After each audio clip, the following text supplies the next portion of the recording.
Hey guys, what is up? So, like I said, back to our regular schedule, and yeah, let's jump straight to it. So like I said last week, I'm in my Mini Cooper S, and I did mention at one point that this car is more supercharged and not turbocharged like the newer ones are. And I thought it might be a good idea to kind of go over the differences of what is the supercharger versus the turbocharger, and go over some pros and cons, which is the better choice. So I think we're going to start off with the supercharger because that's what I have, and it's kind of a similar thing. Now, basically, to start off, both the supercharger and the turbocharger, usually called turbo, are forms of forced induction. And now what that is basically it takes cold air, compresses it, and forces it inside each cylinder. Now, since the air is compressed, that leaves more room for other things, such as fuel. So that is how you get more horsepower with each system. Now, the way each actually get that extra power is very different, though. Now, a supercharger is run by the car's belt system. Now, there's a pulley at the end, and your belt is things that power your AC compressor, that kind of thing. And for starters, it has this awesome noise, which is awesome. Anyway, so what is it? You have your pulley there, and whenever the car is running, which is, whenever it's on, that belt system is turning that pulley, and that is how you're getting your extra power. Now, a big advantage of supercharging is that it's always on, because it's being run by the belt. So as long as your car's on, your supercharger is running. Now, because of that, you usually get lots of low-end torque from your car, and you have a very, here comes the rain, and you have a pretty linear power band, because it's off in the beginning and it stays on the entire time. So that's really your two advantages with your supercharger. Now, as a disadvantage, of course, is basically the same as the advantage. It's always on. Because it's always running, you have the problem of efficiency. Now, like I said, it's being run off the belt, so it's draining power from it to begin with. And since it's always on, whether you're at 6,000 RPM, mashing it into second gear, or sitting in a red light, it's being spun either way. So it does take some horsepower away. Really, when you look at supercharger cars, the horsepower, not the horsepower, the MPG, your mileage is just not as good, and that's unfortunate. But your trade-off, like I said, is your power is always there. There is no lag or anything with your power. And a supercharger engine, it feels much more like a natural aspirated engine than it does a turbo system. And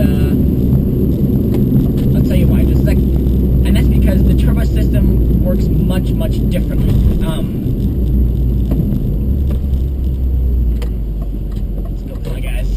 Power here. Yeah, not much power happening right now. So anyway, a turbo system is much different. Basically, the way to think of a turbocharger is more like a recycler.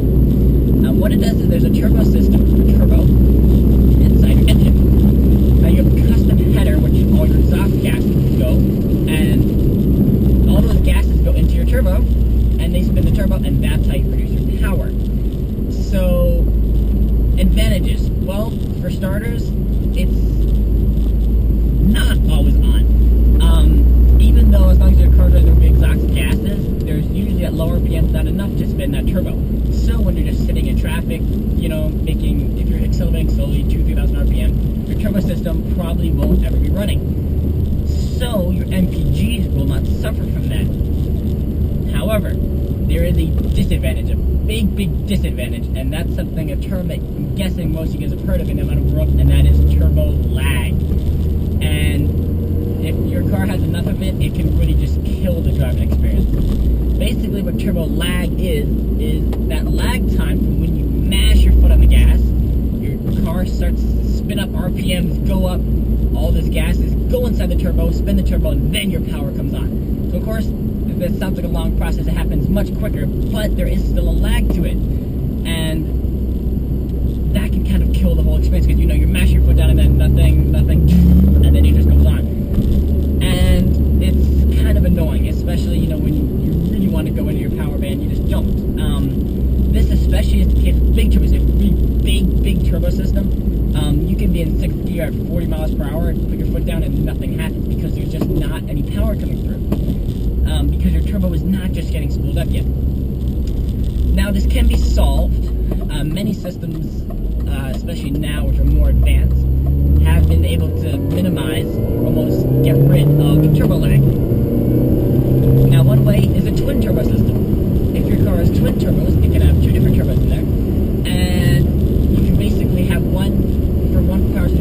another for the other part. So you have one for the lower end of the RPM, and one for the higher area. And what that will do is help eliminate your turbo lag.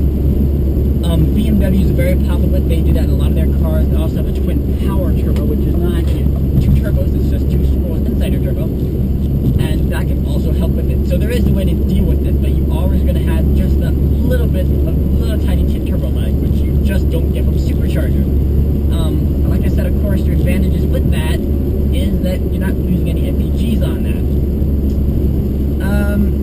So let's go over some, final pros and cons. Well, awesome thing with Superchargers, they have that sweet Supercharger line. Any RPM, this is 2,000 RPM, and it's just going already. So you have that awesome line, you have torque from any ends of the RPM, which is fantastic. However, like I said, your efficiency really does go down. Looking at this for this comparison to many, look at the MPGs on this car and then over 07S for the turbo system, there is a substantial difference in the MPGs.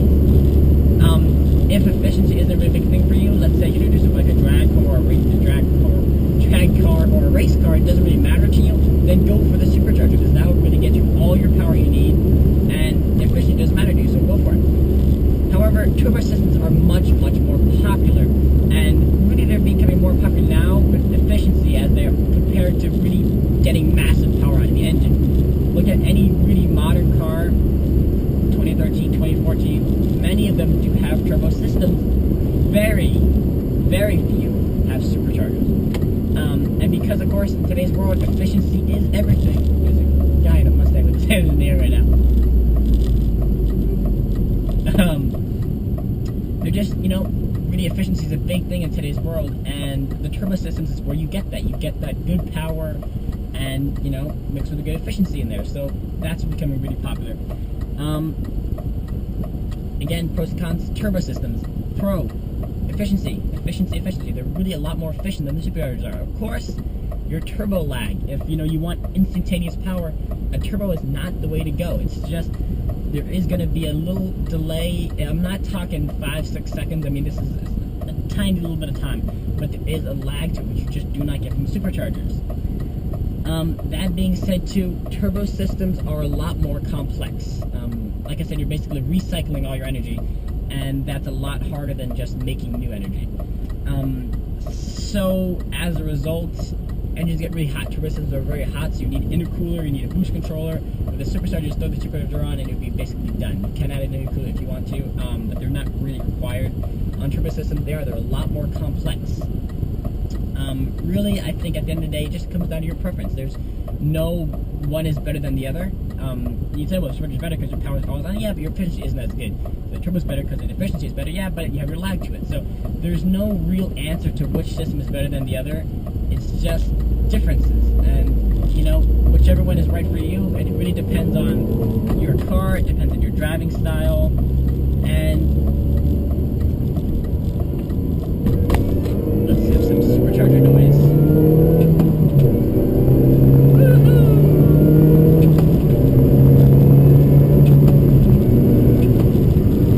See, for me, I have never had a turbo car, but I've driven them. I've never many messages before this one. And I love the supercharger. It just sounds so good. The torque is always there. The power is always there. And this car does realistically still get a very good miles per gallon, especially compared to what I've done before. But like I said, at the end of the day, it really comes up to what do you prefer and what's better for you. That being said, I think I covered just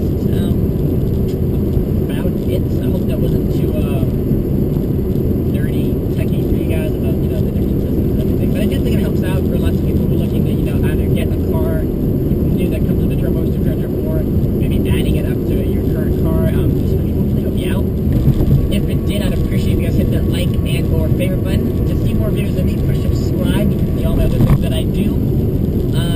Finally, of course, check my Facebook page, facebook.com/TheCarVlogger for me.